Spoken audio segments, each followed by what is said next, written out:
और इस वक्त आज़ाद इंटीग्रेशन सोसाइटी के जो महासचिव हैं मोहम्मद कलीम हमारे सामने हैं, वहीं दूसरी तरफ मोहम्मद मुस्तफ़ा जो कि कोषाध्यक्ष के पद पर इस सोसाइटी में, इस संस्था में काम कर रहे हैं। तो सबसे पहले आप दोनों का स्वागत है एंजर चैनल पर। जी बहुत बहुत धन्यवाद आपका समय देने के लिए। ये जो संस्था है सबसे पहले जो इसको 31 दिसंबर 1999 को इसको बनाया गया, जो यहाँ के सोशोलॉजी के लेक्चरर थे नफीस अहमद, आज़ाद इंटर कॉलेज से थे, और इकबाल से भी वो भी यहीं से बिलोंग करते हैं, जो रफ़ीकाबाद में थे। इन दोनों ने इसको मिलकर के बनाया और लोग भी इसमें जो मेंबर थे वो लोग जुड़े हुए थे, और इसमें काफ़ी इन लोगों ने मेहनत की और बहुत सारे इसके ऑब्जेक्ट हैं जो इसमें काम करने के लिए हैं, जो गरीबों की भलाई के लिए है, जिसमें एजुकेशन है, महिलाओं के लिए हैं, बच्चों के लिए हैं, और बहुत सारे दीगर प्रोग्राम्स में होते हैं। अच्छा, जैसे अभी आपने बताया कि एजुकेशन को लेकर या महिलाओं को लेकर या गरीबी को लेकर इसमें काम करते हैं, तो ये जो संस्था है ये कितनी पुरानी संस्था है?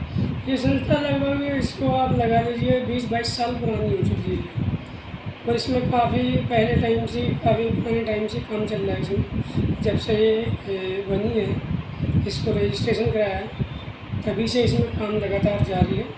और अब हम लोग इसमें जो है भारत सरकार से सारी परमिशन, सभी 12A 80G वगैरह, नीति आयोग सभी इसमें ले चुके हैं। अब इसमें हमारा काम चल रहा है एजुकेशन पे। एजुकेशन के लिए यहाँ आपका जो डासने में देखते हैं, बहुत एजुकेशन बहुत हाई नहीं है, कम लोग हैं जो पढ़े लिखे हैं। उनको उसकी वजह ये है कि यहाँ पर जो है ऐसी संस्थाएं नहीं हैं जो उनको एजुकेशन दे सकें। जैसे इसमें देख रहे हैं आप, एक ही हमारा ये कॉलेज है, इंटर कॉलेज है, डास में आज़ाद इंटर कॉलेज है, आज़ाद मेमोरी, केवल यही है इंटर कॉलेज। और इसके बाद में फिर जो लड़कियां हैं वो बाहर जाने के लिए उन्हें प्रॉब्लम होती है, कुछ ये है कि भेज नहीं पाते हैं, कंजेस्टेड सोचो, कुछ एटमॉस्फेयर माहौल ऐसा होता है कि हालात सही नहीं होते, उसकी वजह से वो बाहर भेजने से डरते हैं।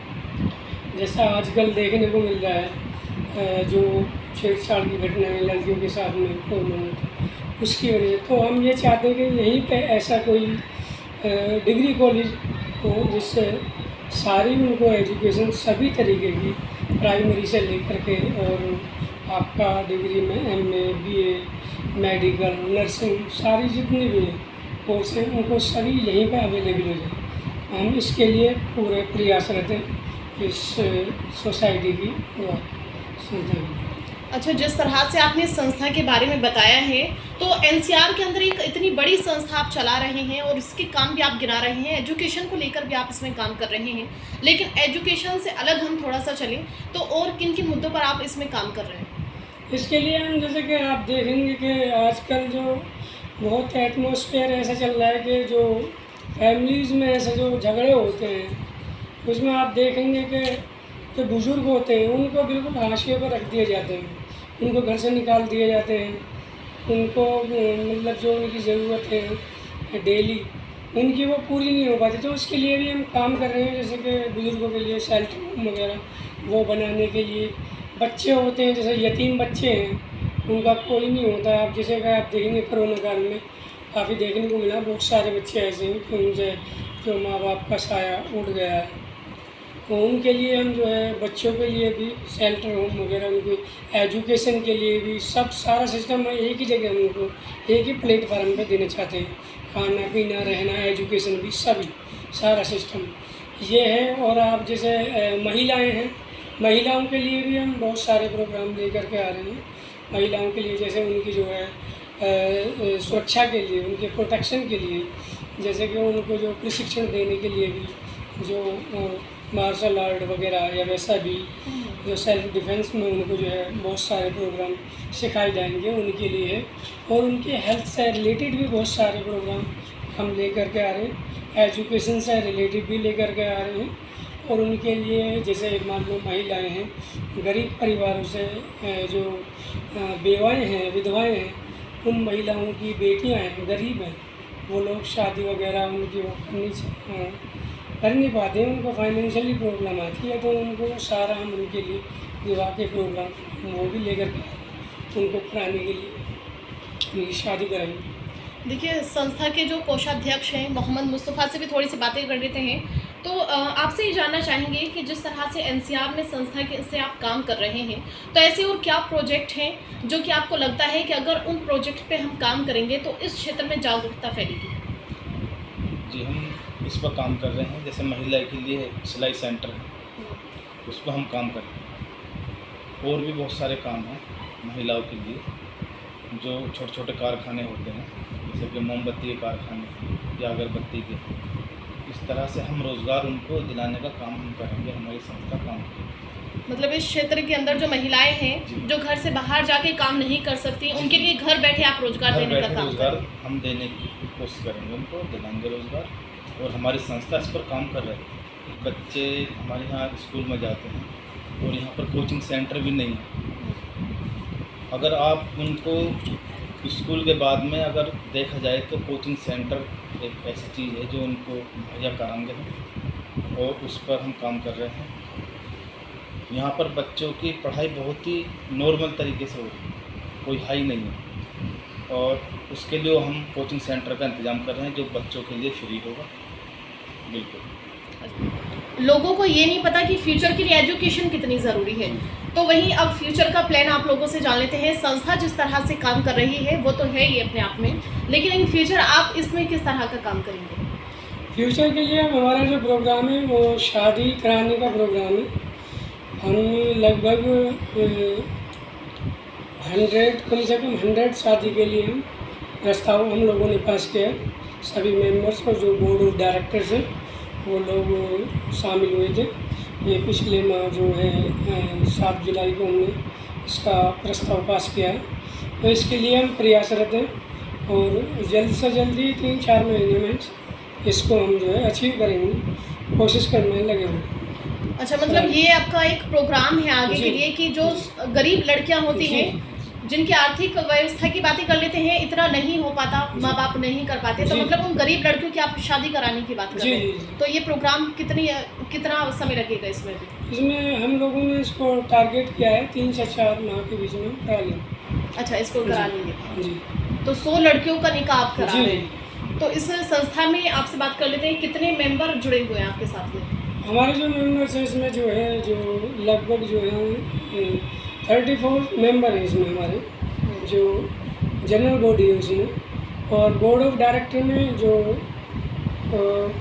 5 जो हमारे पदाधिकारी हैं, जिनमें के महासचिव हैं और कोषाध्यक्ष महोदय हमारे बराबर में बैठे हुए हैं, और वाइस प्रेसिडेंट हैं परवेज राणा हैं, और प्रेसिडेंट जो हैं वो हैं इकबाल अहमद, और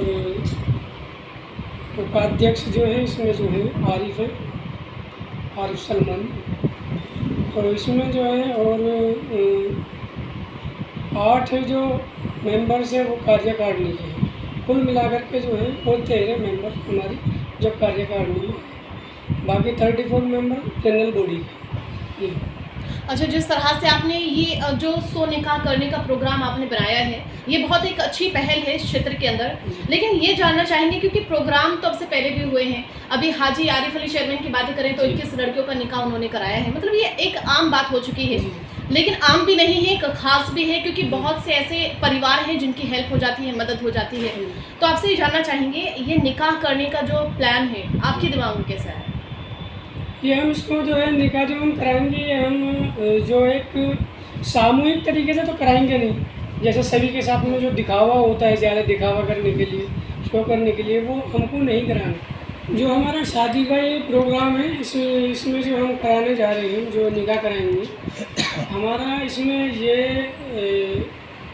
ये कोशिश हमारी होगी इसमें कि हम इनके जो निकाह कराएंगे वो घर पे जा कर के ही इनके जो माँ बाप हैं लड़कियों के, उनको विश्वास में लेकर वहीं से घर से ही कराएंगे, ताकि वो जो है समाज में ये मैसेज नहीं जाए कि वो जो है कि ये NGO या सोसाइटी या कोई बाहर से इनको मदद मिल रही है। उससे ये हो जाता है कि लड़की जो होती है उसको समाज में ताने मिलते हैं, वो ससुराल में जाती है तो वो लोग बोलते हैं कि इनकी तो फ्री में ऐसे फाइनेंशियली वैसे मदद हो गई है, वहाँ से शादी हो गई है, उन लोगों ने शादी कराई है, तो उससे जो उसकी जो शादी होती है वो टूटने का खतरा पैदा हो जाता है। हम ये चाहते हैं कि उनका घर बसे, हम लड़कियों का घर बसाना चाहते हैं, उनकी फैमिली बनाना चाहते हैं, ना कि ये नहीं है कि उनका घर जो है मान लो निकाह करा दिया जाए और वो दिखावा हो सब समाज में, तो वो उसको लेकर के फिर वो टूट जाए। अच्छा, ये जो आपका शादी का प्रोग्राम है, जो नई पहल आप कर रहे हैं, अनोखी पहल कहेंगे, क्योंकि अब तक जो भी निकाह हुए हैं या इस तरह का जो प्रोग्राम क्या है वो एक जगह पर जो है तमाम लड़कियों को इकट्ठा करके वहीं इस तरह से प्रोग्राम करते हैं, एक टीआरपी के लिए मान लीजिए या फिर अपनी कुछ भी मान लीजिए इस चीज़ को। तो आपसे ये जानना चाहेंगे जो निकाह का आपने प्रोग्राम बनाया है तो ये सिर्फ एक ही धर्म के लिए है या फिर सब धर्म इसमें शामिल रहेंगे? ये हम जो सभी समुदाय के लोग, सभी जाति के लोग, और ये हम पूरे भारत में हमारा जो एनजीओ का जो वर्क एरिया है वो पूरे ऑल इंडिया का है, पूरे भारत का है। तो हम इसमें कोई भेदभाव वाली बात नहीं रखते। सभी लड़कियों के जो इस लायक हैं शादी के लिए और उसके पेरेंट्स इस लायक नहीं है कि वो खर्चा उठा सकें, तो हम उनके लिए कराएंगे और घर घर जाके कराएंगे। ये नहीं है कि हम ये देखेंगे कि ये किसी समुदाय से है या कोई इसमें भेदभाव होना चाहिए, ऐसा हमें नहीं करना है। तो ये जो शादी का प्रोग्राम है ये आगे भी चलता रहेगा, ये बस ये पहली पहल और फिर ख़त्म? नहीं, ये चलता ही रहेगा। ये ऐसा नहीं है, ये तो हर महीने, हर 6 महीने में, 4 महीने में ये प्रोग्राम चलता ही रहेगा। अच्छा, सरकार की तरफ से इस संस्था के लिए किस तरह से और योजनाएं आ रही हैं जो कि आप गरीबों के तक पहुंचा सकें? देखिए, हम इसी सोसाइटी के द्वारा जो एक प्राइमरी स्कूल है वो बनाया गया था, आज़ाद मॉडर्न पब्लिक स्कूल डासना। इसी सोसाइटी के द्वारा आज़ाद मॉडर्न पब्लिक स्कूल डासना वो बनाया गया था। उसी के लिए हम जो है बच्चों के लिए गवर्नमेंट की तरफ से फ्री में कंप्यूटर कोर्स वगैरह जो है, सिलाई सेंटर वगैरह या और दीगर जो प्रोग्राम है गवर्नमेंट की तरफ से जो दिए जा रहे हैं उनके लिए हम लेकर के आ रहे हैं बच्चों के लिए, वो उनको फ्री ऑफ कॉस्ट उनको दी जाए। अच्छा, ये शादी का जो प्रोग्राम आपका रहेगा इस क्षेत्र के लिए, इस क्षेत्र की जो जनता है उसको आप क्या संदेश देना चाहेंगे इस प्रोग्राम से रिलेटेड? इसके लिए हम ये संदेश देना चाहते हैं इसके माध्यम से, एनजीओ के माध्यम से, कि हम जिस लायक भी हैं दूसरे के लिए, जिस लायक भी हैं, चाहे वो पैसे से हैं, चाहे वो हम जहन से हैं, चाहे शारीरिक रूप से हैं, किसी भी तरीके से दूसरों के लिए हम मदद कर सकते हैं, हमें दूसरों की मदद करनी चाहिए। जो मदद के काबिल होते हैं, अगर हम उनको कुछ दे सकते हैं या उनके लिए कुछ कर सकते हैं तो वो हमें करना चाहिए। खासकर जो समाज के जो वंचित लोग होते हैं उनके लिए हम लोगों को उनकी हेल्प करनी चाहिए। देखिए, बहुत ही अच्छी बात आपने कही है कि हम जैसे भी हैं हम दूसरे की हेल्प के लिए हैं, और ज़्यादातर लोगों के जहन में ये होना चाहिए कि जैसे भी हैं बेहतर ये होगा कि दूसरों की हेल्प करें, उसके काम आए, क्योंकि जीवन का यही उद्देश्य है कि लोगों के काम आए। और तमाम दर्शक से हम यही कहना चाहेंगे कि जो भी ये जो इनका शादी का एक प्रोग्राम है इसमें अगर कोई भी सहयोग करना चाहता है तो संस्था से ज़रूर बात करें, इनसे बातचीत करें, इस संस्था के बारे में जानकारी लें, और तमाम जो इनके अच्छे कार्य हैं जो अब तक इन्होंने किए हैं और आगे का जो प्रोग्राम है, जो आगे के फ्यूचर में इस क्षेत्र में जागरूक करने वाले जो कार्य हैं उनके बारे में जानकारी लें और इस संस्था से जुड़ें।